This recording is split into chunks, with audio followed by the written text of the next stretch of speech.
আসসালামু আলাইকুম সম্মানিত ভিউয়ার্স, দেখতে পাচ্ছেন এই সুন্দরবনের কেওয়া গাছের ঝোপ।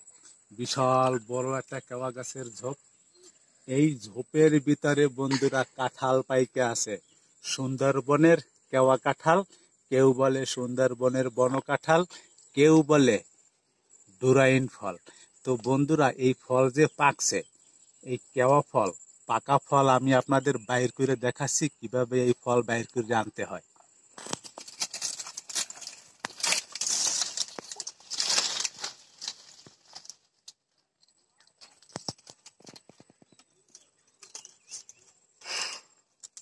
ওরম শ্বাস করলে তো শ্বাস উঠবে।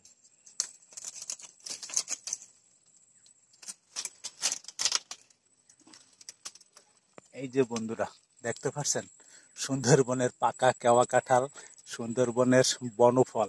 এই যে সেই বনফলটা, এই বনফলটা এখান থেকে আমি ছিঁড়ে বের করে আনবো। কিভাবে আনতে হয় বন্ধুরা আপনাদের আমি দেখাচ্ছি। এই যে বন্ধুরা, ফলটা পাইকা কিন্তু একবারে লাল টকটক হয়ে গেছে। এই যে বন্ধুরা, দেখতে পাচ্ছেন কত সুন্দর সুন্দরবনের পাকা ফল আমি বের করে নিয়ে আনলাম। একদম পাইকে কিন্তু হলুদ হয়ে গেছে।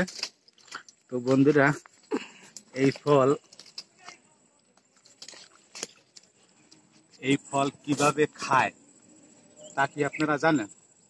এই যে এখান থেকে ছিঁড়ে আনলাম, এখানেও কিন্তু বন্ধুরা এই যে ফল, এই যে এখানেও কিন্তু ফল আছে। এই যে এই যে এই যে ফল আছে, এই ফল কিন্তু পাইকে আসছে।